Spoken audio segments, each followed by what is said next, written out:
اعوذ باللہ من الشیطان الرجیم بسم اللہ الرحمن الرحیم رب اشرح لی صدری ویسر لی امری واحلل عقدۃ من لسانی یفقہوا قولی۔ اے میرے رب میرا سینہ کھول دے اور آسان کر دے میرا کام، اور میری زبان کی گرہ کھول دے کہ سمجھ سکے میری بات۔ السلام علیکم ناظرین، میں ہوں عمران خان، پروگرام صبح عظیم کا میزبان۔ آپ کو اس پروگرام میں خوش آمدید کہتا ہوں۔ ہماری دعا ہے کہ ہماری ہر صبح کا آغاز اللہ تعالیٰ کے عظیم اور بابرکت نام سے ہو، اور ہماری ہر شام بھی صبح عظیم کی طرح عظمت سے اختتام پذیر ہو، آمین۔ ناظرین، ارشاد ربانی ہے وَلَقَدْ يَسَّرْنَا الْقُرْآنَ لِلذِّكْرِ فَهَلْ مِن مُدَّكِرٍ، اور تحقیق ہم نے قرآن نصیحت کے لیے آسان بنایا، بس کوئی ہے جو اس سے نصیحت حاصل کرے۔ ناظرین، قرآن کریم بلا شبہ کتاب رشد و ہدایت ہے، مگر کس کے لیے؟ جو اس سے نصیحت حاصل کرنا چاہتا ہے۔ آئیے سنتے ہیں تلاوت کلام پاک۔ اعوذ باللہ من الشیطان الرجیم،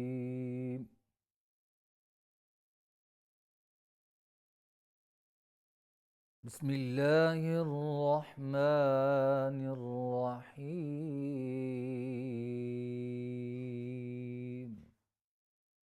اولم یر الانسان انا خلقناه من نطفة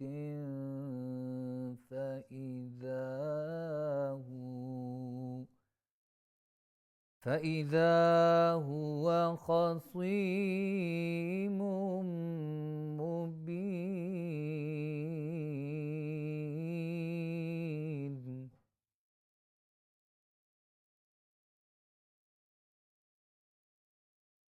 وضرب لنا مثلا ونسي خلقه،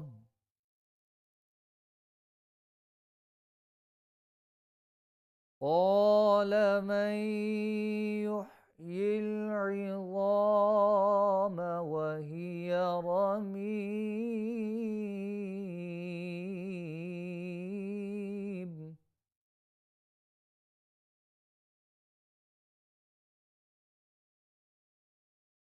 قل يحييها الذي أنشأها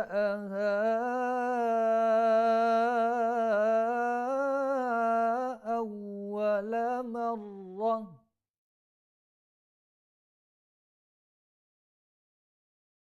وهو بكل خلق عليم،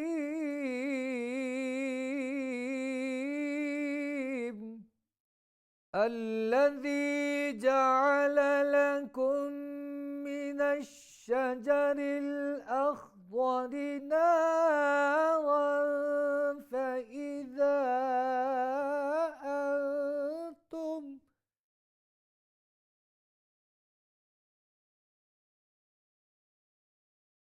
فإذا أنتم منه توقدون،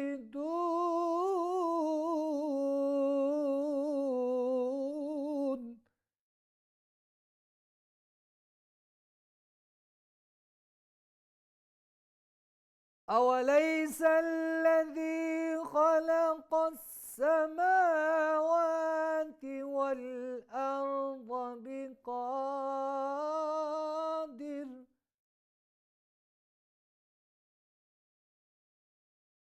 والأرض بقادر على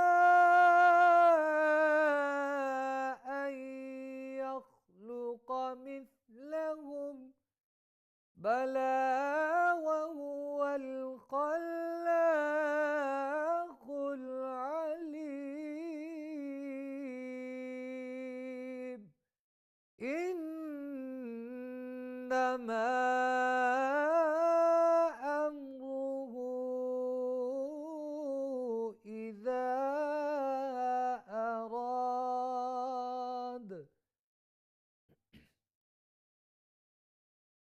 إذا أراد شيئا أن يقول له كن فيكون،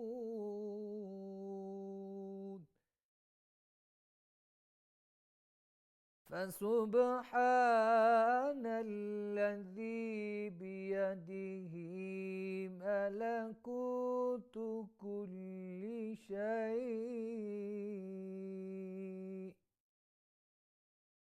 كل شيء وإليه ترجعون.